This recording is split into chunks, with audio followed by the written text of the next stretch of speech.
Fala pessoal, sejam todos bem-vindos. Bora aqui para mais um conteúdo, mais uma notícia, trazendo para vocês as últimas informações diretamente de Brasília. Vamos aqui com comentários do canal do Paulo Figueiredo, já deixando todos os créditos ao canal do Paulo Figueiredo na plataforma do YouTube. Se não é inscrito no canal, se inscreva, deixe seu like e seu comentário, que isso faz uma enorme diferença para a gente aqui dentro da plataforma. E não se esqueçam de comentar de qual cidade vocês estão nos assistindo.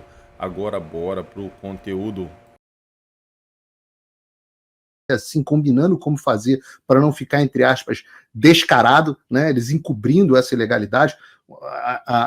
Talvez a ilegalidade central aqui seja o fato de que o Alexandre estivesse escolhendo alvos jornalistas que ele quisesse calar, e como o judiciário é um poder que precisa ser provocado, ele criou uma estrutura dentro de um outro poder que foi o TSE, controlada por ele mesmo, que fazia a provocação nos moldes que ele queria, onde o Alexandre, inclusive, assume o papel que eu ainda não tinha visto ele assumir.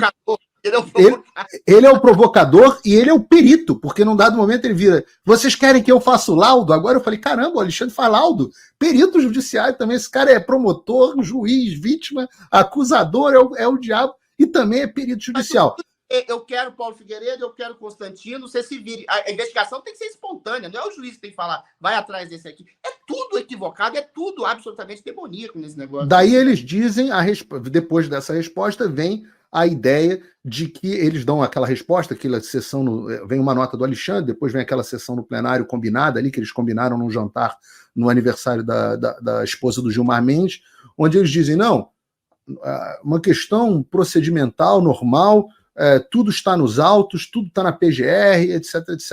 Aí vem as notícias de que, a respeito da Oeste, né? Vem a Oeste, use a criatividade. Só encontrei em matérias jornalísticas. Use a criatividade. Só depois essa frase já era para derrubar todo o sistema de justiça brasileiro supremo. Só essa. Só essa, mas a coisa ainda vai piorando. A gente tem nos outros dias notícias de que o Alexandre estava usando o sistema da Polícia Civil porque o cara do gabinete dele tinha um amigo na Polícia de São Paulo que acessava informações que só eram possíveis com ordem judicial, de forma informal, até do cara que fez obra na casa do Alexandre, ou seja, coisas que demoliram a ideia de que era tudo feito sobre pessoas que já estavam sendo investigadas, com ordens dentro do processo, etc, etc. Foi demolido, que é, inclusive, o mais curioso, foi tentar ver a imprensa defendendo isso, a mesma imprensa que criticava a tal da ABIN paralela, que fazia muito menos que isso. Depois, nós tivemos, como se não bastasse isso, como nós não tivéssemos mais, como se isso não tivesse chocado a gente o suficiente, veio a notícia a respeito do Alan dos Santos. A ideia de que eles estavam revoltados com o Alan dos Santos protestando contra o ministro, fazendo o que queria, os juízes que depois o julgariam, chamando ele de idiota, dizendo que se pudessem, essa frase foi... dava vontade de pegar um jagunço e fazer um sequestro internacional de jornalista e mandar ele para o Brasil. Esses que são as pessoas que deveriam julgar o Alan dos Santos caso os inquéritos fossem transformados em ação penal. Foi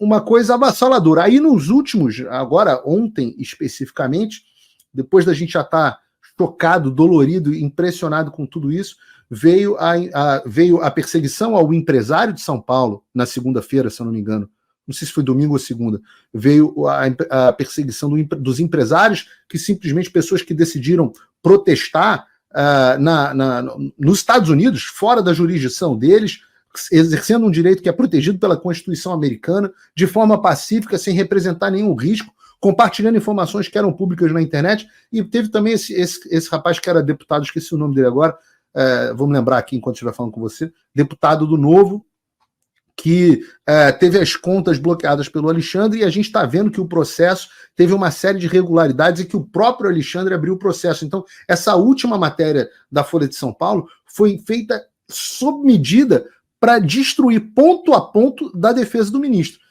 E, paralelamente a isso, já teve isso que você falou, que o Moraes decidiu abrir Moraes, decidiu abrir uma investigação para descobrir a fonte da Folha de São Paulo, para quebrar sigilo de fonte jornalística, que é um dos princípios mais basilares do jornalismo mundial. Eu não sei se eu fiz aqui um bom apanhado. queria pensar uma frase sua não, frase desses diálogos cabulosos, né? Que é o seguinte: quando esses assistentes, juízes, que na verdade são jagunços, que na verdade são capatazes, que na verdade são capangas do Alexandre de Moraes, por quê?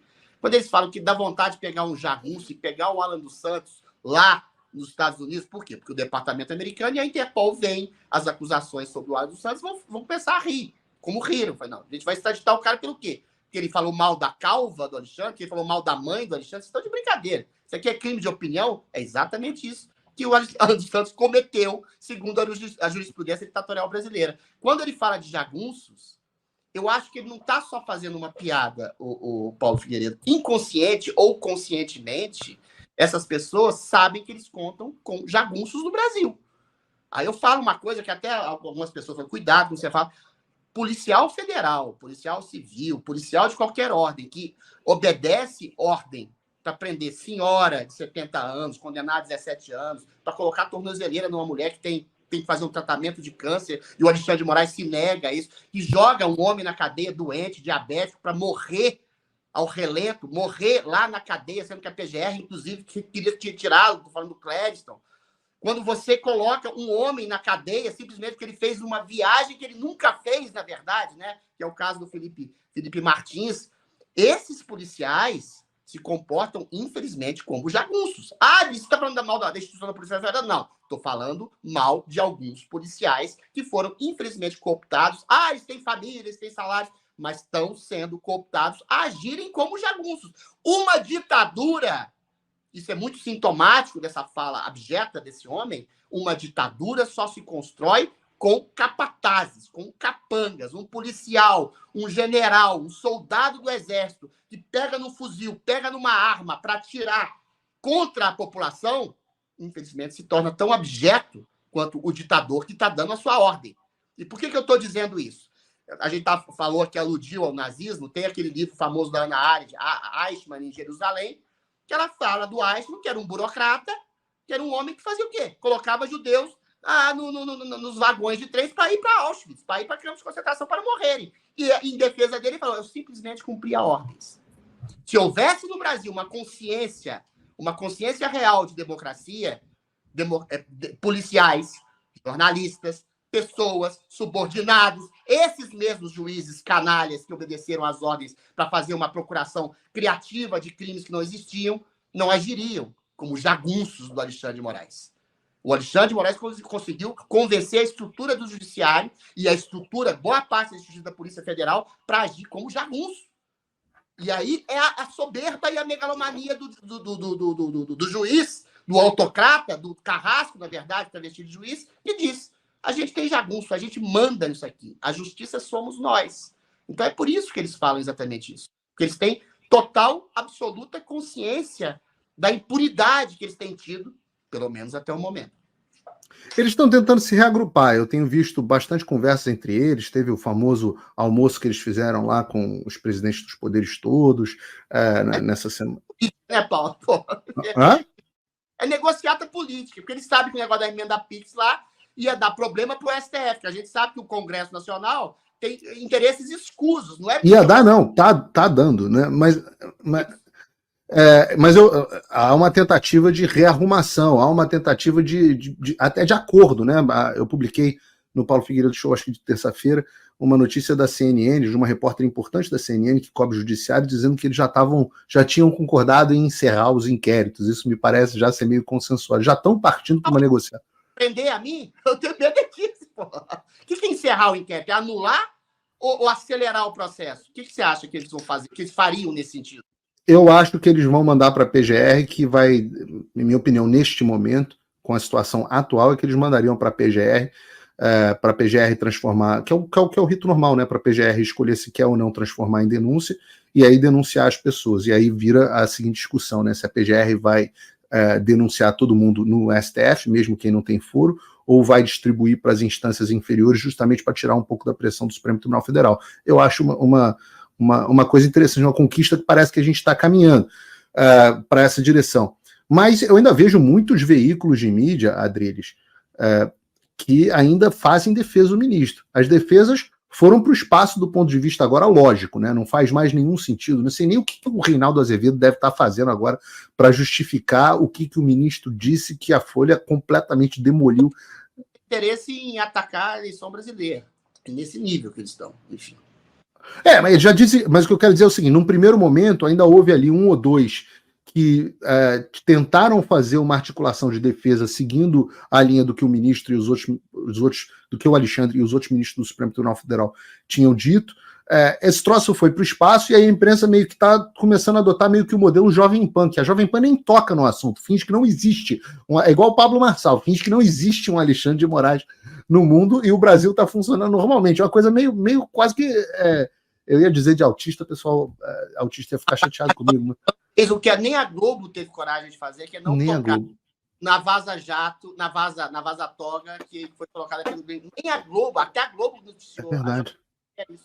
É impressionante. Que coisa horrorosa. Por isso que a audiência essa desgraça completa. Mas o meu ponto nessa história é, agora a gente chegou num momento, especificamente com essas revelações de ontem, e com essa abertura do ministro de um inquérito para descobrir sigilo de fonte, onde é quase que uma guerra declarada à Folha de São Paulo. E nesse lado eu fico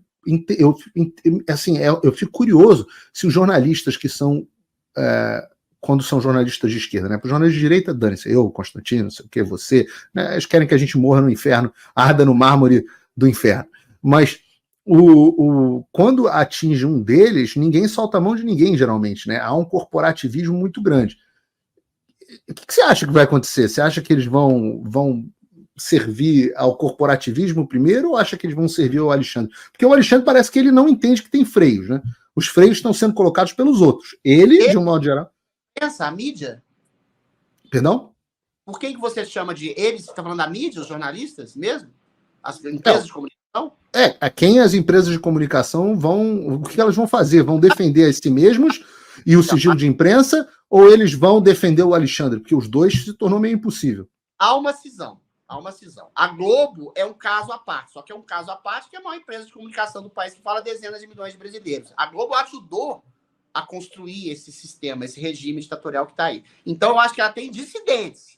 Dissidentes, assim, também anuíram com esse processo, tá? Porque sim, claro. A própria Folha de São Paulo. Erval Pereira ou outros jornalistas não perceberam o que estava acontecendo em 2022 e até antes, entendeu? Foram anuentes. Hoje, por causa exatamente disso que você falou, que chega a ser um discurso ilógico, chega a ser um discurso tapafúrdio, que é o que a Daniela Lima faz, que é o que o André Trigueiro faz, que é o que o Otávio Guedes faz, que essas pessoas não têm mais a menor credibilidade para qualquer pessoa que tem um mínimo de tutano, um mínimo de cérebro na sua cachola, entendeu? Essas continuam anuindo para o sistema, dizendo que o Elon Musk está querendo interferir na eleição, que o Alexandre de Moraes foi a salvaguarda da democracia, que não houve nada de errado. Aliás, eles repetem um discurso, né, do próprio STF. Não houve nada demais com o rito. Eles fogem do assunto. Não é um problema de rito, que foi exatamente anulado também, como no caso da Lava Jato, né?